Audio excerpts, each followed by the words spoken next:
Hello everyone, welcome to Endless Knowledge. இந்த வீடியோவில் நம்ம எதை பற்றி பார்க்க போகிறோம்னா எக்ஸலில் இருக்கக்கூடிய Xmatch ஃபங்க்ஷனை பற்றி தான் பார்க்க போகிறோம். ஸோ உங்களுக்கு இந்த வீடியோவில் உள்ள கண்டென்ட் எல்லாமே புரியுதுன்னா மறக்காமல் லைக் பண்ணுங்கள். அண்ட் அதை விட ரொம்ப முக்கியம், இதை பற்றி தெரியாதவங்களுக்கு கண்டிப்பாக ஷேர் பண்ணி விடுங்க. அண்ட் நீங்கள் இன்னுமே சேனலை சப்ஸ்கிரைப் பண்ணாமலே பார்த்துட்டு இருக்கீங்கன்னா மறக்காமல் சப்ஸ்கிரைப் பண்ணுங்கள். அண்ட் சப்ஸ்கிரைப் பண்ண கையோட பக்கத்தில் இருக்கக்கூடிய பெல் ஐக்கனை கிளிக் பண்ணி ஆல் நோட்டிஃபிகேஷன்ஸை மறக்காமல் எனேபிள் பண்ணிக்கோங்க.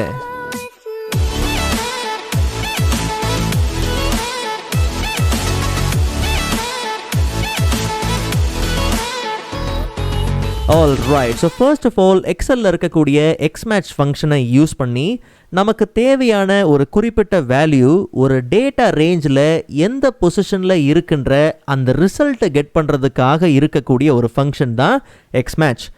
அண்ட் அதே மாதிரி இண்டெக்ஸ் ஃபங்க்ஷனோட இந்த Xmatch ஃபங்க்ஷனை கம்பைன் பண்ணி VLOOKUP, XLOOKUPக்கு பதிலாகவும் நம்ம யூஸ் பண்ணலாம். ஸோ அது எல்லாமே நம்ம ஸ்டெப் பை ஸ்டெப் பார்க்கலாம். ஸோ தெளிவாக கவனிங்க. ஆக்சுவலாக இப்போ நம்மக்கிட்ட ஒரு சின்ன டேட்டா இருக்குது. இதில் ஒரு சில கீபோர்ட், மவுஸ், மானிட்டர்ஸோட மாடல்ஸ் எல்லாமே இருக்குது. அண்ட் அந்தந்த மாடல்ஸ்க்கான டோட்டல் சேல்ஸ் வேல்யூ எல்லாமே இருக்குது. இங்கே இருக்கக்கூடிய அந்த பொசிஷனுங்கிறது நமக்கு புரியணுங்கிறதுக்காக கொடுத்துருக்கிறது தான். ஸோ இப்போ நமக்கு ஒரு குறிப்பிட்ட மாடலோட பொசிஷன் என்னங்கிறது தேவை. ஸோ இதுக்கு நம்ம யூஸ் பண்ண போகிற ஃபங்க்ஷன் தான் =Xmatch ஃபங்க்ஷன். ஸோ இந்த ஃபங்க்ஷனில் நமக்கு மொத்தம் 4 ஆர்குமெண்ட் இருக்குது. First argument lookup value, second argument lookup array, and third argument பார்த்தோம்னா மேட்ச் மோட், அண்ட் கடைசியாக இருக்கக்கூடிய argument search mode.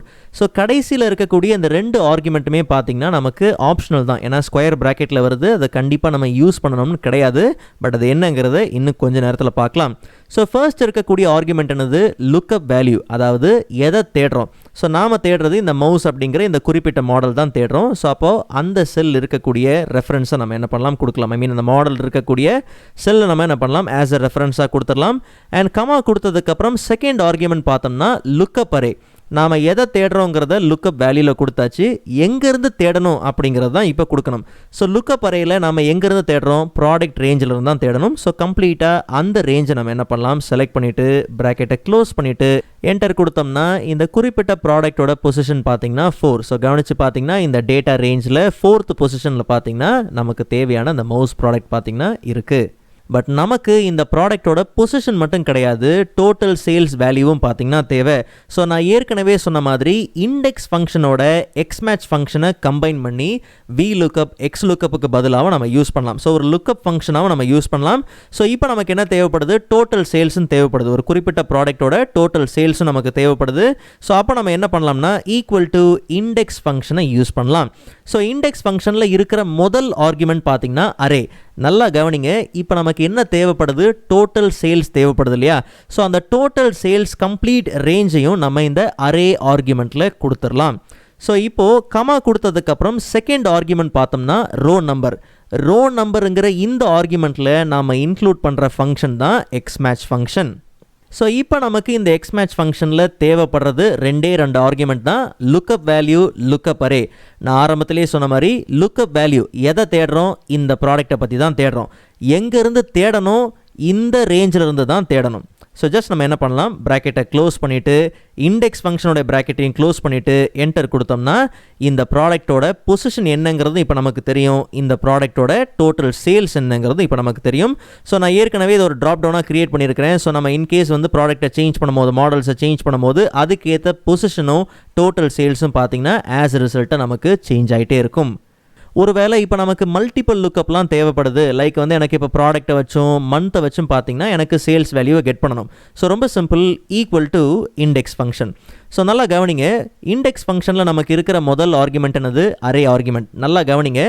Last time நமக்கு அந்த டோட்டல் சேல்ஸுங்கிறது ஒரே ஒரு ரேஞ்சில் இருந்துச்சு. அதனால் கரெக்டாக அந்த ஒரே ஒரு ரேஞ்சை மட்டும் நம்ம என்ன பண்ணோம்? செலக்ட் பண்ணோம். பட் இப்போ நமக்கு தேவையான சேல்ஸ் வேல்யூ பார்த்திங்கன்னா 3 காலமில் இருக்குது, 3 ரேஞ்சில் இருக்குது. ஸோ அப்போ கம்ப்ளீட்டாக அந்த ரேஞ்சை நம்ம என்ன பண்ணலாம்? செலக்ட் பண்ணிடலாம்.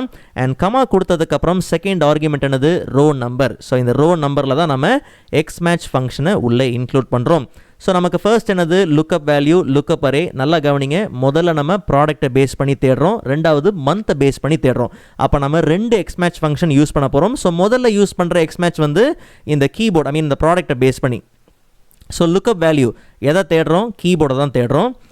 லுக்கப் அரே, ரெண்டாவது ஆர்குமெண்ட் பார்த்தீங்கன்னா லுக்கப் அரே, எங்கே தேடணும், ப்ராடக்ட் ரேஞ்சில் தேடணும். ஸோ ஜஸ்ட் நம்ம என்ன பண்ணலாம், ஃபஸ்ட்டு நமக்கு தேவையான எக்ஸ் மேட்ச் முடிஞ்சிருச்சு. ஸோ ப்ராக்கெட்டை க்ளோஸ் பண்ணிடலாம். அண்ட் கமா கொடுத்ததுக்கப்புறம் மறுபடியும் நம்ம என்ன பண்ணுறோம், எக்ஸ் மேட்ச் கொடுக்குறோம். ஓகே, சாரி, எக்ஸ் மேட்ச் கொடுக்குறோம். ஸோ நல்லா கவனிங்க, இப்போ நமக்கு லுக்கப் வேல்யூ என்னது, மந்த்து தான். ஸோ நம்ம மந்த்தை தான் தேடுறோம். அண்ட் ரெண்டாவது என்னது, லுக்கப் அரே, எங்கே தேடணும், இந்த ரோவில் தான் நம்ம மந்த்தை மென்ஷன் பண்ணியிருக்கிறோம். ஸோ அதனால் நம்ம என்ன பண்ணலாம், அந்த ரோவை என்ன பண்ணலாம், செலக்ட் பண்ணிவிட்டு ப்ராக்கெட்டை க்ளோஸ் பண்ணிவிட்டு ஃபைனலாக இண்டெக்ஸ் ஃபங்க்ஷனையும் க்ளோஸ் பண்ணிவிட்டு ஜஸ்ட் நம்ம என்டர் கொடுத்தோம்னா நமக்கு தேவையான ரிசல்ட் வந்துடும். ஸோ கீபோர்டுங்கிற ப்ராடக்ட்டு ஜான்வரி நமக்கு எவ்வளோ சேல்ஸ் ஆயிருக்கு, இல்லை நமக்கு மார்ச் எவ்வளோ சேல்ஸ் ஆயிருக்கு, இல்லை மார்ச் மாதம் நமக்கு ஒரு ஒயர்லெஸ் மவுஸ் எவ்வளோ சேல்ஸ் ஆயிருக்கு அப்படிங்கிற மல்டிபிள் வேல்யூஸை நம்ம என்ன பண்ணலாம், மல்டிபிள் லுக்கப் பார்த்து நமக்கு தேவையான வேல்யூஸை ஆஸ் அ ரிசல்ட்டாக ஈஸியாக நம்ம கெட் பண்ணிக்கலாம். ஓகே, ஸோ ஃபைனலாக எக்ஸ்மேட்ச் ஃபங்க்ஷனில் இருக்கக்கூடிய அந்த கடைசி 2 ஆர்குமெண்ட்டை யூஸ் பண்ணி ஒரு சின்ன எக்ஸாம்பிள் பார்க்கலாம். நல்லா கவனிங்க. இப்போ எனக்கு என்ன தேவைன்னா, இந்த ப்ராடக்ட் ரேஞ்சில் மவுஸ், கீபோர்ட், மானிட்டர் அப்படிங்கிற அந்த வார்த்தை பார்த்திங்கன்னா ரிப்பீட் ஆகிட்டே இருக்கும். ஆனால் அதுக்கு பக்கத்தில் இருக்கக்கூடிய அந்த மாடல் நம்பர் பார்த்திங்கன்னா வேறு. எனக்கு வந்து மவுஸ் அப்படிங்கிற ஆரம்பிக்கிற வார்த்தையை சர்ச் பண்ணி அதுக்கான டோட்டல் சேல்ஸ் வேல்யூ எனக்கு என்ன பண்ணி ஆகணும்னா கெட் பண்ணி ஆகணும். ரொம்ப சுருக்கமாக சொல்லணும்னா, நீங்கள் ஒரு குறிப்பிட்ட வார்த்தையை பேஸ் பண்ணி சர்ச் பண்ண போகிறீங்கன்ற பட்சத்தில் இந்த ஸ்டெப்பை நீங்கள் என்ன பண்ணலாம், யூஸ் பண்ணலாம். ஸோ எனக்கு வந்து மவுஸ் அப்படிங்கிற வார்த்தைக்கு பக்கத்தில் என்ன இருந்தாலும் சரி, என்ன வார்த்தை இருந்தாலும் சரி, அந்த ப்ராடக்ட்டுக்கான டோட்டல் சேல்ஸ் பார்த்திங்கன்னா எனக்கு தேவை. ஸோ அப்போ நம்ம என்ன பண்ணலாம், மவுஸ் அப்படிங்கிற வார்த்தையை கொடுத்துடலாம். அதுக்கு அடுத்தது நமக்கு என்ன எழுத்து வேணாலும் இருக்கலாம். ஸோ அதனால் ஆஸ்டரிஸ்க் சிம்பிள் நான் என்ன பண்ணுறேன், கொடுக்குறேன். ஓகே, ஒருவேளை இதில் இன்னொரு விஷயம் இருக்குது. ஒருவேளை வந்து நீங்கள் ஒரு குறிப்பிட்ட வார்த்தை மட்டும்தான், ஒரு குறிப்பிட்ட லெட்டர் மட்டும்தான் நீங்கள் வந்து ஃபோக்கஸ் பண்ணுறீங்கன்ற பட்சத்தில் தாராளமாக நீங்கள் என்ன பண்ணலாம். இப்போ உதாரணத்துக்கு பிக்கும் எண்ணுக்கு நடுவில் என்ன எழுத்து வேணாலும் இருக்கலாம். அப்போ அந்த ஒரே ஒரு லெட்டர் தான் அப்படிங்கிற பட்சத்தில் தாராளமாக நீங்கள் என்ன பண்ணலாம், பி அண்ட் அதே மாதிரி கொஸ்டின் மார்க் என் அப்படின்னு நீங்கள் என்ன பண்ணலாம், கொடுக்கலாம். அப்போ அதுக்கான ரிசல்ட் பார்த்திங்கன்னா வந்துடும். பட் நமக்கு இப்போ அப்படி இல்லை. ஜஸ்ட் நம்ம என்ன பண்ணலாம், மவுஸ் அப்படிங்கிறத கொடுத்துடலாம். அண்ட் அந்த மவுஸ் அப்படிங்கிற வார்த்தைக்கு பக்கத்தில் என்ன எழுத்து வேணாலும், என்ன கேரக்டர் வேணாலும் இருக்கலாம். ஸோ அதனால் அதை சர்ச் பண்ணுறதுக்கு நம்ம என்ன பண்ணுறோம், இந்த ஆஸ்டரிஸ்க் சிம்பிள் என்ன பண்ணுறோம், யூஸ் பண்ணிக்கிறோம். ஸோ நமக்கு அதை பேஸ் பண்ணி டோட்டல் சேல்ஸ் தேவை. ஸோ அதனால் ஈக்குவல் டு இண்டெக்ஸ் ஃபங்க்ஷன் நம்ம என்ன பண்ணலாம், எடுத்துக்கலாம். ஸோ இண்டெக்ஸ் ஃபங்க்ஷனில் ஃபர்ஸ்ட் ஆர்குமெண்ட் அரே நமக்கு என்ன தேவைப்படுது, டோட்டல் சேல்ஸ் தேவைப்படுது. ஸோ கம்ப்ளீட் ரேஞ்சை நம்ம என்ன பண்ணலாம், செலக்ட் பண்ணிவிட்டு அண்ட் கமா கொடுத்ததுக்கப்புறம் ரோ நம்பர், அதில் தான் நம்ம என்ன பண்ணுறோம், எக்ஸ்மேட்ச் ஃபங்க்ஷனை யூஸ் பண்ணுறோம். ஸோ இந்த வாட்டி லுக்கப் வேல்யூ எதை தேடுறோம், மவுஸுங்கிற வார்த்தையை தான் தேடுறோம். அண்ட் லுக்கப் அரே எங்கேருந்து தேடுறோம், ப்ராடக்ட்லேருந்து தேடுறோம். ஸோ நல்லா கவனிங்க, இந்த வாட்டி நாம் எதை பேஸ் பண்ணி தேடுறோம், ஒரு வார்த்தையை பேஸ் பண்ணி தேடுறோம். ஆனால் அதில் என்ன யூஸ் பண்ணியிருக்கிறோம்னா, ஒரு வைல்ட் கார்டு யூஸ் பண்ணியிருக்கிறோம், ஒரு வைல்ட் கார்டு கேரக்டர் யூஸ் பண்ணியிருக்கிறோங்கிறதுனால இந்த வாட்டி மேட்ச் மோடுங்கிற எக்ஸ்ட்ரா ஆர்குமெண்ட்டை நம்ம என்ன பண்ணலாம், எடுத்துக்கலாம். அந்த ஆப்ஷனல் ஆர்குமெண்ட்டை எடுத்துக்கலாம். ஸோ மேட்ச் மோடில் நல்லா கவனிங்க, டிஃபால்ட்டாகவே பார்த்தீங்கன்னா எக்ஸாக்ட் மேட்ச் தான் இருக்கும். ஸோ நமக்கு தேவை பார்த்தீங்கன்னா வைல்ட் கார்டு கேரக்டர் மேட்ச் தேவை. ஸோ அதனால் இந்த 2 அப்படிங்கிறத நம்ம என்ன பண்ணலாம், எடுத்துக்கலாம். அண்ட் இப்படியே நம்ம ப்ராக்கெட்டை க்ளோஸ் பண்ணலாம். இல்லை எனக்கு சர்ச் மோடை பேஸ் பண்ணி தேவைங்கிற பட்சத்தில் ரொம்ப சிம்பிள். சர்ச் மோடில் பார்த்தீங்கன்னா டிஃபால்ட்டாகவே ஃபஸ்ட் டு லாஸ்ட். நல்லா கவனிங்க, ஒரு வேளை இப்போ நான் சர்ச் மோட் கொடுக்கலங்கிற பட்சத்தில் நமக்கு முதல்ல வர ரிசல்ட் பார்த்தீங்கன்னா ஜஸ்ட் நம்ம ப்ராக்கெட்டை க்ளோஸ் பண்ணிடலாம். வரக்கூடிய ரிசல்ட் பார்த்தீங்கன்னா 50,000. ஏன்னா மவுஸுங்கிற அந்த சர்ச் பண்ணுற ஆரம்பிக்கிற வார்த்தையே பார்த்தீங்கன்னா எங்கே இருக்குது, ஃபஸ்ட்டு ப்ராடக்ட்லேயே இருக்குது. ஸோ அப்போ அதனால் அந்த சேல்ஸ் வந்துட்டு. ஒரு வேளை இப்போ நான் என்ன பண்ணுறேன்னா, இந்த வாட்டி நம்ம என்ன பண்ணுறோம், லைக் வந்து மேட்ச் மோடுக்கு அடுத்தது சர்ச் மோடில் எனக்கு வந்து ஃபஸ்ட்டு லாஸ்ட் வந்து சர்ச் பண்ண வேண்டாம். அதாவது நாம் கொடுத்த வார்த்தையை இந்த டேட்டா ரேஞ்சில் ஃபஸ்ட்லேருந்து லாஸ்ட் வரைக்கும் சர்ச் பண்ணுறதுக்கு பதிலாக எனக்கு லாஸ்ட்டு ஃபஸ்ட்டு வந்து எனக்கு என்ன பண்ணணும், சர்ச் பண்ணணும், கீழேருந்து சர்ச் பண்ணணும். அப்படின்னா யோசிச்சு பாருங்கள், இந்த மவுஸ் GT56 அப்படிங்கிற இந்த ப்ராடக்ட் தான் ஆஸ் அ ரிசல்ட்டாக நமக்கு வரணும். ஸோ அப்போ நம்ம என்ன பண்ணலாம், -1 கொடுத்துட்டு என்டர் கொடுத்தோம்னா கவனிச்சு பாருங்கள் 38,000. ஸோ இதுதான் நமக்கு வரும். ஒருவேளை நான் ஏற்கனவே சொன்ன மாதிரி ஜஸ்ட் பி அண்ட் அதே மாதிரி நடுவில் ஒரு கொஸ்டின் மார்க் கொடுத்து என்னன்னு கொடுத்தோம்னா கரெக்டாக அதுக்கான வேல்யூ பார்த்திங்கன்னா வரும். ஸோ இப்படி உங்களுக்கு தேவையான கேரக்டர்ஸை பேஸ் பண்ணி சர்ச் பண்ணி நீங்கள் எடுக்க போகிறீங்கன்ற பட்சத்தில், சர்ச் பண்ணி நீங்கள் வேல்யூ எடுக்க போகிறீங்கன்ற பட்சத்தில் தாராளமாக நீங்கள் என்ன பண்ணலாம், அந்த 2 ஆர்குமெண்ட்டையும் ஆஸ் அ ஆப்ஷனாக நீங்கள் என்ன பண்ணலாம், யூஸ் பண்ணிக்கலாம். All right. So previous Excel வீடியோஸ்க்கான லிங்க் நான் டிஸ்கிரிப்ஷனில் கொடுத்துருக்கிறேன், மறக்காமல் நீங்கள் செக் பண்ணி பாருங்கள். அண்ட் நெக்ஸ்ட் வீடியோவில் அதை விட இன்ட்ரெஸ்டிங்கான டாப்பிக்கை பார்க்கலாம். அதுவரை காத்திருங்கள்.